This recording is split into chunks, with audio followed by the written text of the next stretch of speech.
السلام عليكم ورحمة الله وبركاته. كلانتو عن داوده كسو دhowow qayb kale oo cusub iyo casharkii tababarka saxaafadda ee Koronto Trainings.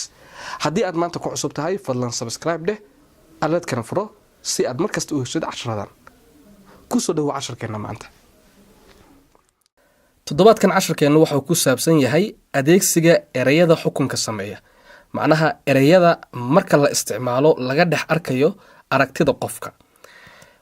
tusaale ahaan qof ayaa waxaa lagu eedeeyay ficil inuu sameeyay dabadeedna wuxuu ku jawaabay inuusan ficilkaas isagu geysan. haddaba marka laga warramayo ma loo adeegsan karaa ereyadan soo socda?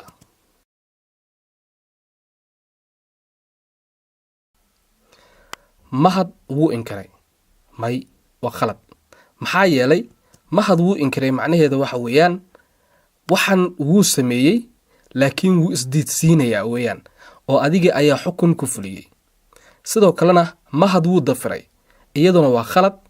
maxaa yeelay laftigeedu waxay la macno tahay mahad wuu inkiray. mahad wuu iska fogeeyay iyaduna waa khalad.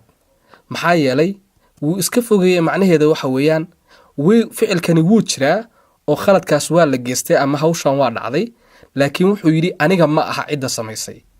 sidoo kalena mahad wuxuu gaashaanka u duruuray iyaduna waa khalad.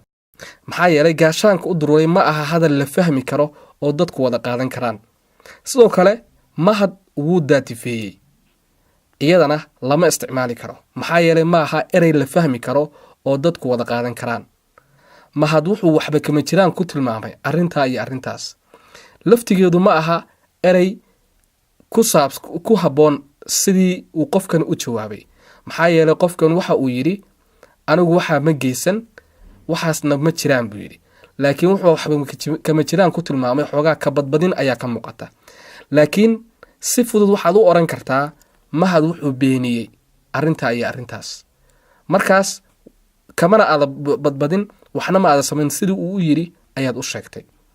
mar kasta adeegso hadal dhexdhexaad ah oo aan laga dhex arkayn adigu fikradda aad aaminsan tahay ama waxa adigu aad jeclaan lahayd aan laga dhex arkayn.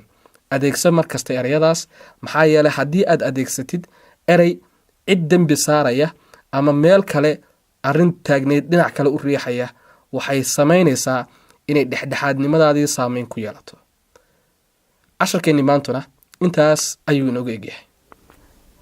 waad mahadsan tahay sidaad u daawatay. waxaan u malaynaya inaad wax badan ka faa'iiday. fadlan haddii aad maanta ku cusub tahay subscribe dheh aladkana furo waad nala wadaagi kartaa saaxiibadaada. wixii su-aal ah talo iyo tusaale ahna waxaad igula soo xidhiiri kartaa emailka ama ciwaanka facebook ee xagga dambe aad ku arki doontid. mahadsanid.